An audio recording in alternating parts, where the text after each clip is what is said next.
Joy University, best emerging university in South India. For admissions, contact. చిన్న వయసు నుంచి obesity అనేది ఉంటుంది. అవును. ఆ ఒబేసిటీ వల్ల చాలా రకాల క్యాన్సర్స్ వస్తాయండి. రొమ్ము క్యాన్సర్ గానీ, ఓవేరియన్ క్యాన్సర్, అది యూటరైన్ క్యాన్సర్ గానీ, కోలాన్ క్యాన్సర్ గానీ వీటన్నిటికీ ఒబేసిటీతో లింక్ ఉంటుందండి. Okay okay. స్ట్రెస్ అనేది నౌ-ఏ-డేస్ బాగా అంటే చిన్న పిల్లల్లో కూడా ఇప్పుడు నేను డీల్ చేయలేకపోతున్నాను స్ట్రెస్ అని అంటుంటారు కదా. స్ట్రెస్ వల్ల క్యాన్సర్ వచ్చే అవకాశం ఉంటుందా సార్? డైరెక్ట్ రిలేషన్ అయితే లేదండి. ఏ స్టడీ కానీ స్ట్రెస్ మెయిన్ కాజెస్ మనం స్మోకింగ్ ఇవన్నీ చెప్తాం కదా, స్ట్రెస్ అనేది దాంట్లో యాడ్ చేయము. ఓకే. బట్ స్ట్రెస్ వల్ల ఏమవుద్దంటే ఓవరాల్ మనకి ఓవరాల్ మన వర్క్ స్ట్రెస్ కానీ, ఈవెన్ మీరు చెప్పినట్టు పిల్లల్లో స్ట్రెస్ ఉంటుంది. ఎస్పెషల్లీ మనకి అడల్ట్స్లో ఏంటంటే నాట్ ఓన్లీ మన ట్రావెల్, ఉదయం లేసి ట్రావెల్ దగ్గర నుంచి మనకి స్ట్రెస్ స్టార్ట్ అవుద్ది. ఎందుకంటే 1 to 1.5 hours తొందరగా వెళ్ళాలి, ట్రాఫిక్, అక్కడికి వెళ్ళి అక్కడ టార్గెట్స్ అని ఇప్పుడున్న కార్పొరేట్ కల్చర్లో. సో వేరే స్ట్రెస్ ఉంటుంది అన్నమాట, చాలా రకాల. ఆ స్ట్రెస్ వల్ల ఏమవుద్దంటే మన ఇమ్యూనిటీ అనేది తగ్గుద్ది. ఎందుకంటే ఈ స్ట్రెస్ ఎప్పుడైతే పెరుగుద్దో కొన్ని హార్మోన్స్ ఉంటాయి అన్నమాట, కార్టిసోల్ అని, స్టీరాయిడ్స్ అంటారు కదా, మన బాడీలో ఆ లెవెల్స్ అనేవి పెరగడం జరుగుతుంది. అవి ఎప్పుడైతే పెరుగుతుందో మన ఇమ్యూనిటీ తగ్గుద్ది అనమాట.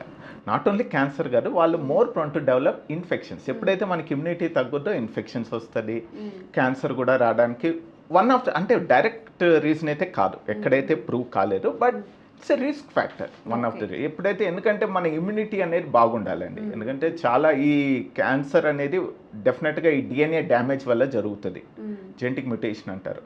మన బాడీలో ప్రతి ఒక్క ఇండివిజువల్లో, మీలలో కానీ నాలో కానీ రోజుకి ఎన్నో మ్యూటేషన్ జరుగుతుంటాయి, మనకి తెలియదు. కానీ అది క్యాన్సర్గా మారకుండా మన ఇమ్యూన్ మెకానిజం దాన్ని టేక్ కేర్ చేస్తుంది అనమాట. ఎక్కడైతే ఆ డిఎన్ఏ డ్యామేజ్ ఉన్న కణాలు ఉంటాయో వాటిని పట్టుకొని నాశనం చేస్తుంది, ఆ క్యాన్సర్ స్టేజ్కి వెళ్దు.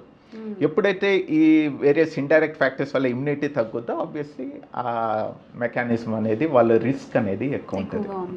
ఓకే సార్, ఇప్పుడు అందరికీ అవేర్నెస్ వస్తుంది. స్క్రీనింగ్ టెస్ట్లు అనేవి ఎన్ని మంత్స్కి ఒకసారి చేయించుకోవాలి? ఏమేమి స్క్రీనింగ్ టెస్ట్లు ఉంటాయి?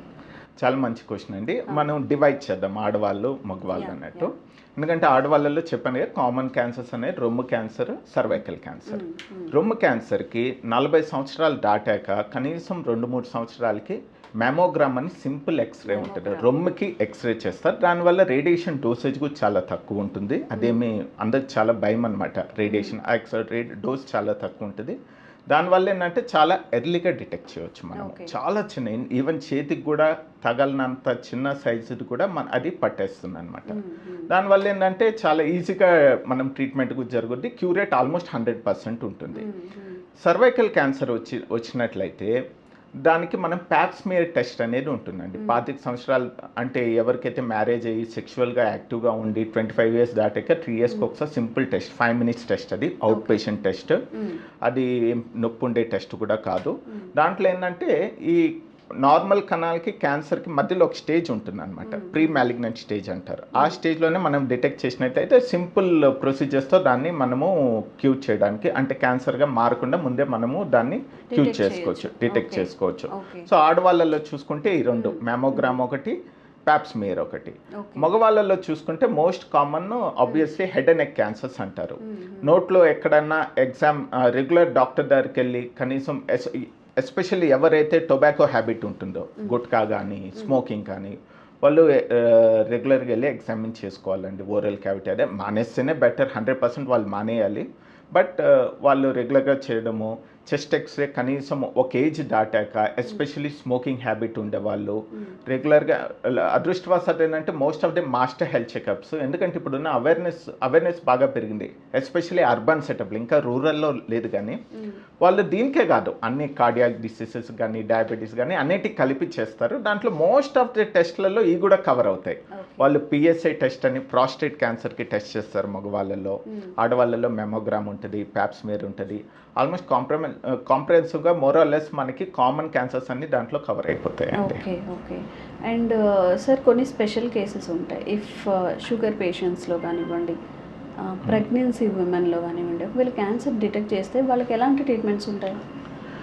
షుగర్ వాళ్ళకి అంటే రెగ్యులర్ ట్రీట్మెంట్ వాళ్ళకైనా సపరేట్ ఏమి ఉండదండి. Regular diabetes especially type 2 diabetes అంటారు కదా, కామన్గా 90% టైప్ 2 డయాబెటీస్ అనేది ఉంటుంది. టైప్ 2 డయాబెటీస్ ఏంటంటే వాళ్ళు ఇన్సులిన్కి రెసిస్టెంట్ ఉంటారు అనమాట. వాళ్ళ బాడీ లెవెల్స్ ఇన్సులిన్ శాతం చాలా ఎక్కువ ఉంటుంది. షుగర్ లెవెల్స్ కంట్రోల్ చేయడానికి ఇన్సులిన్ ఎక్కువ. ఆ ఇన్సులిన్ అనేది గ్రోత్ ఫ్యాక్టర్ అంటారు, అది క్యాన్సర్ రావడానికి కారణం అండి. ఇది బ్రెస్ట్ క్యాన్సర్ కానీ ప్యాంక్రియాటిక్ క్యాన్సర్ కానీ. So type 2 diabetes it self is one of the risk factor for cancer compared to normal individuals. అట్లాగే చూసుకుంటే ఇంకా మీరు ప్రెగ్నెన్సీ అన్నారు.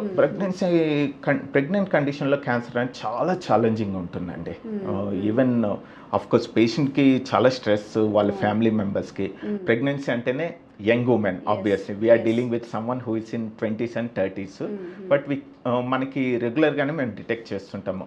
రొమ్ము క్యాన్సర్ బయటపడుతుంటుంది, ఒక్కోసారి అండాశయం క్యాన్సర్ బయటపడుతుంటుంది. ఒకవేళ వెరీ ఎర్లీ ప్రెగ్నెన్సీ అనుకోండి, అంటే ఫస్ట్ ట్రైమెస్టర్ అంటారు, అప్పుడు we advise them to terminate the pregnancy.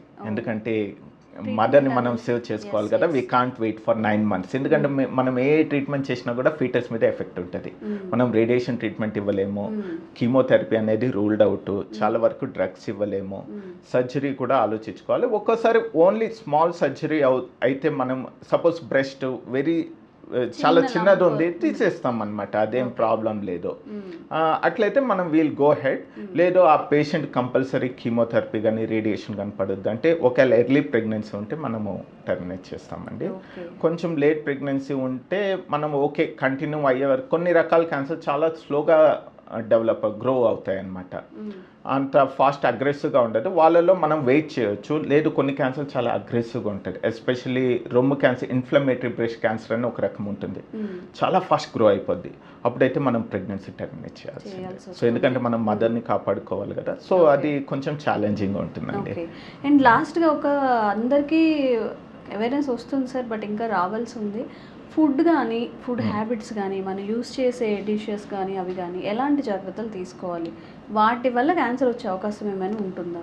ఆ రిస్క్ అయితే డెఫినెట్గా ఉందండి. ఎందుకంటే ఆబ్వియస్లీ సింపుల్ ఏంటంటే ప్రాసెస్డ్ ఫుడ్. ప్రాసెస్డ్ ఫుడ్ వల్ల వస్తుందా సార్ క్యాన్సర్ వచ్చే? సింపుల్ అండ్ ప్రాసెస్డ్ ఫుడ్ అంటే ఏంటి, అది ఫస్ట్ క్వశ్చన్ చెప్తాను. ఎందుకంటే అది చాలా మంది anything comes in a packet. Okay it's a processed food. ఏంటంటే ప్యాకెట్లో వచ్చిందంటే అది 6 నెలలు సంవత్సరము ఉండాలి కదా, దానికి ఏమి యాడ్ చేస్తారు వాళ్ళు, ప్రిజర్వేటివ్స్ యాడ్ చేయాలి, కలరింగ్ ఏజెంట్స్ యాడ్ చేయాలి, ఇవన్నీ యాడ్ చేయాలి కదా. సో ఇవన్నీ నోన్ కార్సినోజన్స్ అండి. అన్నీ ఏంటంటే అన్నీ కాదు, చాలా మటుకు. So better avoid processed foods, stored foods. Even meet కూడా ఫ్రెష్గా ఉండే మీట్ తీసుకోవచ్చు, ఏం ప్రాబ్లం లేదు. But stored meet, processed meet మటుకు అవాయిడ్ చేసుకోవాలి. ఇది మన యాక్చువల్గా మన ఇండియాలో ఇది వరకైతే లేదు, ఇప్పుడు మీకు ప్యాక్డ్ మీట్ దొరుకుతుందండి. ఇది రకరకాల సాసేజెస్ అని యాప్స్ కూడా వచ్చేసాయి, వెంటనే ఫుడ్ డెలివరీ అని చెప్పి. నాట్ ఓన్లీ ద సాసేజెస్ అని, ఇవన్నీ మన ట్రెడిషనల్ ఫుడ్ కాదు. మామూలుగా మనం మీట్ అంటే చికెన్ మటన్ తినే వాళ్ళు అప్పటికప్పుడు చేసుకొని తెచ్చుకుంటారు, ఇట్స్ నాట్ ఏ రిస్క్. అవన్నీ కూడా కలిపేసి ఏదైతే ఈ మీట్ ఇవన్నీ ఉంటాయి సాసేజెస్, అవి మీకు స్టోర్డ్ ఉంటాయి కదా, ప్యాకెట్లో ఉంటాయి. అవి ప్రిజర్వేటివ్స్ డెఫినెట్లీ యూస్ చేస్తారు, అవి రిస్క్ ఫ్యాక్టర్ అంటారు అనమాట. ఇదే కాకుండా high fatty diet, fried foods, ఇవన్నీ కూడా ఆబ్వియస్గా ఒబేసిటీకి కారణం. అది obesity itself is a risk factor మనం మాట్లాడుకున్నాము. సో డైట్ అనేది definitely it plays a role అండి. ఎంతవరకు వీలున్నంత వరకు మనం ఇంట్లో వండుకొని నేచురల్గా అయ్యే తింటే మంచిది. బయట ఫుడ్ మ్యాక్సిమం అంటే టోటల్ అవాయిడ్ చేయడం అనేది ఇంపాసిబుల్. మ్యాక్సిమం తగ్గించుకోండి, నెలకు ఒకసారి మ్యాక్సిమం 2 సార్లు ఏదన్నా స్పెషల్ అకేషన్స్లోనో బయట తీసుకోండి. అది కూడా ప్రాపర్ మంచి చోటు తీసుకోండి. రెగ్యులర్గా అయితే దయచేసి తీసుకోవద్దు. ఇంట్లో మీరు వండిందే మంచిది తీసుకోండి. ఏదన్నా ఇంట్లో మీకు ఫ్రైడ్ తినాలా, ఫ్రైడ్ అనేది ఎప్పుడో ఒకసారి తినండి, అది ఇంట్లో చేసుకొని తినండి.